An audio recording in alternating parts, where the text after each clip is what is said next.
So what I just want to understand basically what you told from these two things. There's a human element plus a technology element.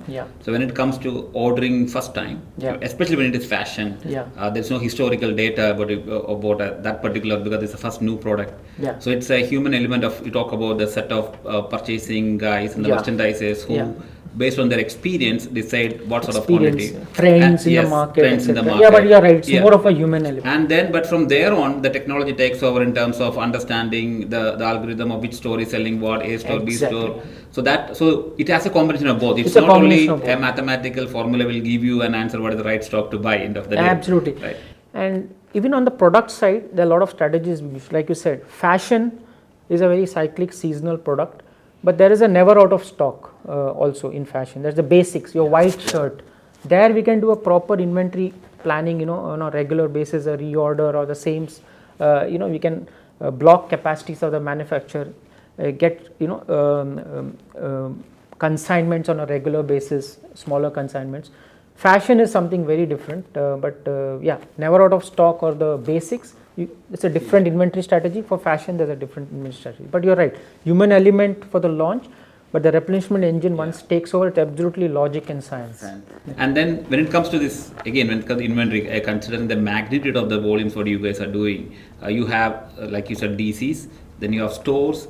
Even the DC, there are different types of warehouses. I think the warehouse has changed. I mean, around a 15-year back, a warehouse, how it looks is not today the warehouse. I think it's more like a techie area. Can you just tell how the warehouses physical warehouses have transformed in the last couple of years? So absolutely right, Dr. Kiran. So earlier warehouses were for storage, but today warehouses have become more of a fulfillment center, a distribution center, or a cross dock center, or micro fulfillment center. I mean, they've got so many names, and so these are very specific to what the warehouse is catering for. For example, for us in JAFSA we have a mega distribution center which is fully automated, which takes care of all the countries. All the merchandise comes here, distributes across the countries, and it distributes at a store level. That's a type of technology which was there. So earlier we just had a warehouse, we used to do cross dock of cartons, but today this distribution center is fully automated, and it plans as per the store's planogram right up to the option level, right? So earlier when we had a warehouse, it was semi-automated. You had a basic WMS, basic infrastructure, but today's the DCs, couple of DCs which you have is fully automated. Right from all the processes, right from inbound, you say picking, storage are managed by conveyors, shuttle systems, good to person picking, and enabled by smart algorithms, logic. It's not human element, it's the machine which decides, what to pick, where to store in the most efficient and productive management. So we have scale, we have volatility, and then we have requirements of productivity, efficiency, quality, accuracy. All that is taken care by the engine because there is less human intervention. Just to give an example, 15 years back we used to have manual picking with WMS. Maybe used to pick say 100 to 150 pieces per hour. Today the person is just standing at a goods to person pick station and he can pick up to 800 to 1000 pieces per hour. The scale is almost 7 to 8x, and all the man and material movement has been automated. Your storage is a big black box, right? It's not in an automated system. The system recommends where to store depending on the velocity of the merchandise and depending on a lot of other algorithms. So that's how it is changed. And also in terms of the channel, for example, for e-commerce, you can have smaller fulfillment centers or micro fulfillment centers with minimum focused automation closer to the customers. Sorting is a big requirement now. Pack, pick, sort. These are the three pick, sort, and pack. These are the three processes which are an absolute bottleneck for e-commerce. So you have focused technologies like say autonomous mobile robots, for the sorting applications. So every process has been automated for speed, efficiency, to take care of the scale and volatility. So you have the same DC operating a brick and mortar or servicing a brick and mortar store, which is very, very time driven, and also you have 24/7 e-commerce customers. So the rhythm of the DC has to manage these two channels. So that can only happen with automation and smart algorithms. So that's how it has completely changed. You're right, fully digitalized, automated, and you can't compare it to the warehouse 15 years back. Yeah, I think it all came to like the customer. If you look at the differentiation today, if you talk about even a simple example like an Amazon and Noon, where both the product are a similar product, similar brand, similar price points, and the differentiation between the speed to the market in terms of how fast you deliver. And again, from your point of view, a landmark warehouse 15 years back must be a pallet moving, then to a box moving, now to a piece moving. Or at an SKU level. SKU level, I think, and so the same warehouse has to have the adaptability of, moving in big boxes to a single piece, an e-commerce fulfillment in an end user fulfillment. And that makes it extremely challenging for different systems, because you cannot open a pallet and take one item and leave it there. So how you segregate these things become like one of the key. Absolutely. I think so. A lot of I have seen organizations who have invested good in these survived, and if you look at some of the organizations closed down in the last 10 years, is all who didn't manage the inventory well. Absolutely. So even if you have a great retail, but because you didn't know the visibility of the stocks, I have seen distribution houses closing down their operation because of goods getting stuck there and money getting blocked in that system. So normally there are three, it's like a triangle. The company needs to take care of all the three corners. One is, like you said, inventory visibility, track and trace. So that's where your single view of inventory, your GTMs, global trade management systems, RFID for an SKU level tracking, things like that plays a great part. Other part is a fulfillment center, right? You have the visibility, but you have the backroom fulfillment center or a distribution center with the right technology, automation, which can give you speed, efficiency and accuracy, and that needs to be really, really robust. And the third part is the last mile and returns management. At least from the retail perspective, you have to reach the product to the customer. You have to have a very strong last mile in-house and courier or external service provider. Plus then you have to get the product back, because e-commerce in fashion, it's huge returns, 15-20% depending on which category you're talking about. How do I get the product back, and how do I refurbish it and again put it back for sale? So all these three components are very important, and companies have died because they have not taken care of exactly like you said. I think with the last mile and the reverse logistics is one of the key now. I mean, for customer satisfaction in terms of how fast I get the goods, and if I don't like it, how fast I can return and get a replacement. And then how you do with the inventory, I think. So the experience for return for the customer is even more important from the forward experience. That's where the customer becomes a detractor. If his return experience is bad, he's not going to come back to you. No, I think that's the other point in even customer satisfaction. If they get even if they order anything, if it is damaged at first place, they're okay if the speed of replenishment or the return is much better. They will be the most happy customer. They will buy the same brand or the same product from the same retailer. Based on that particular experience, and then that's as a selling point, they will tell other customers as a word of mouth, saying that any problem they will do it so fast, and then it becomes like a USP for your organization. So that's a great point. In e-commerce, accuracy, that is picking that right SKU and ensuring that it's not damaged while it's sent, has become very, very important. So we have systems in place where in the picking station itself, the product, not only the SKU code, the product itself is visible. So if it's a pink top he has to pick, he can see the image, so he picks the right top, because once the wrong product goes, then you have lost the margin on the product. So all these things are very important, and there's a quality check before you pack, and then packing technology has taken care of, is taken off, in terms of ensuring the product is not damaged by the time it reaches the customer. See, you talk about all these things from starting from different sources from manufacturers, you source it from different region. Then the consolidation at the sourcing end, from different at one point, and then shipping it, and then your DC, then to your different warehouses, retailers. When all these things are happening, and then there is another terminology which is every management is putting too much of pressure on lean. How to make your supply chain or the end-to-end lean. How can you make it lean? Can you explain what exactly in these scenarios, what do you mean by lean supply chain management, and how can you ensure that on a distribution side? On a production side, it's a just in time and stuff like that. So for example, lean is obviously removing waste from a process. I mean, the more efficient and productive you can make a process, it's lean, right? So there is no non-value added activity in a process. So that's what all lean management is. And in a DC, there are so many processes, right, from the inbound to the dispatch. And what we do is we have a lot of these methodologies, productivity or efficiency methodologies. For example, in Landmark, we use a methodology called KATA. It's KATA. This is a Japanese improvement methodology.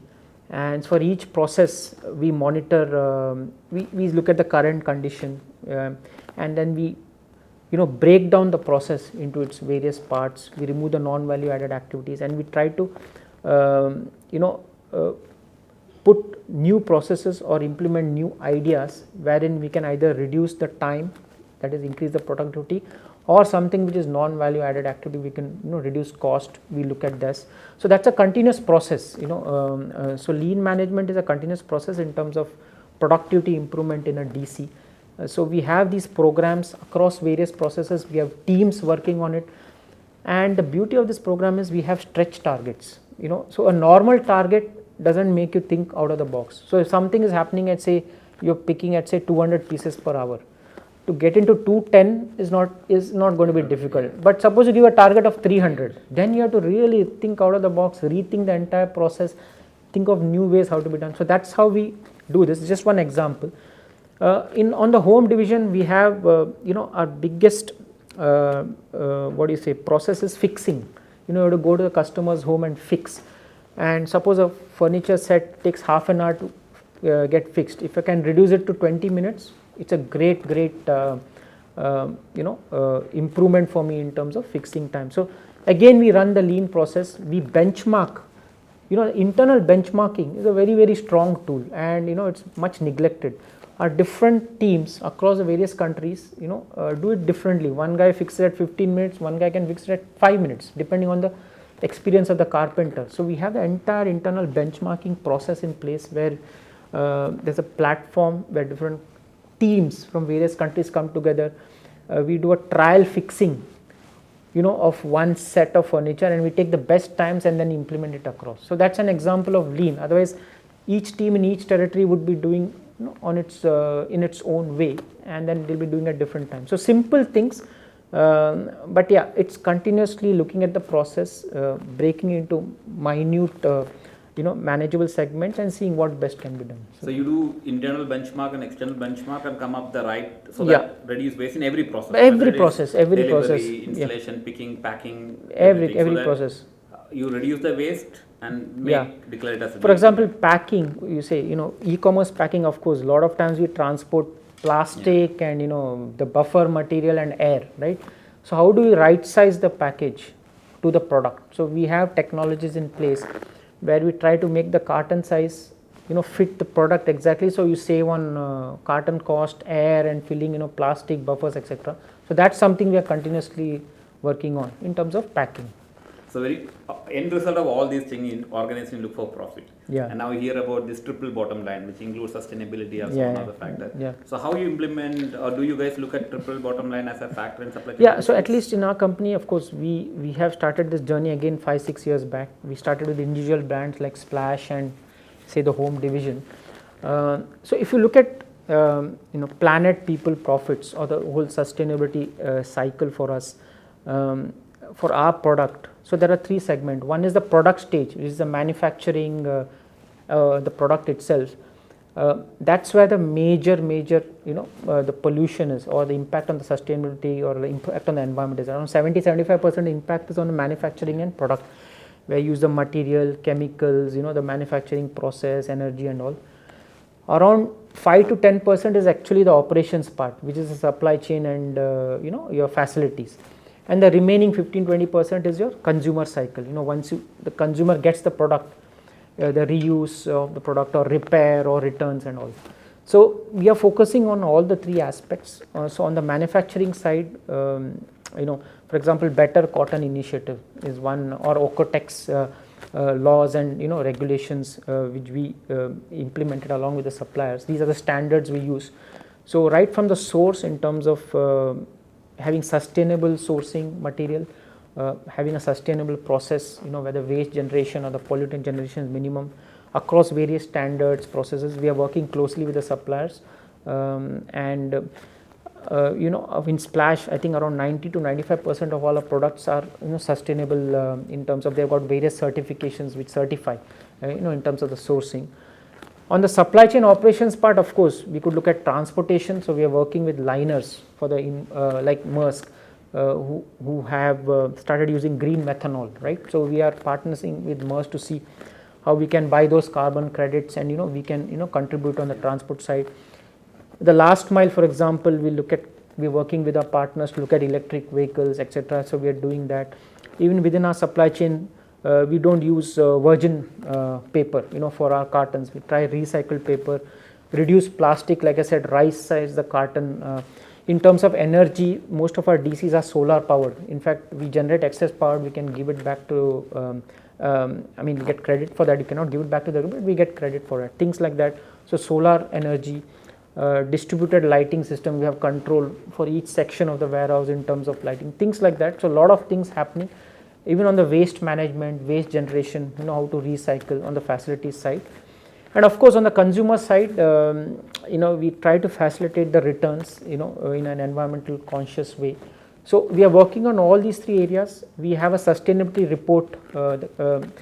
Carbon accounting is a challenge, because companies need to start measuring their footprint and the impact, and the carbon accounting, what they call. We have started doing that I think 5-6 years back. I'm not sure about the exact year, but we are heavily into it. It's driven by our chairperson herself and our CFO. So we are really focused. I think it's going to be more and more important in the coming years, because the consumer is very well aware, especially after the COVID pandemic, and being health conscious, environment conscious, and socially conscious is going to be very, very important. And companies need to demonstrate it very, very clearly of what we are doing in terms of saving the planet and the environment. So that's what I think every retailer needs to go there. Thanks a lot, Prakash. I think quite a lot of information you shared about, I think what people think just supply chain logistics is not movement of goods from one side to others. I think there's a lot of sustainability into place, technology into the place, a lot of development and disruptions happening in that, identifying the product, inventory management, change in the warehousing. I think that short period of time, I think you touched base on quite a lot of topics, and I'm sure most of whoever is viewing this channel will definitely get a fair idea what are things are happening, and if they want in detail, they can get into further more information. Thanks a lot for your time. Thank you, Doctor. Pleasure. Thank you. Thank you for. Thank you.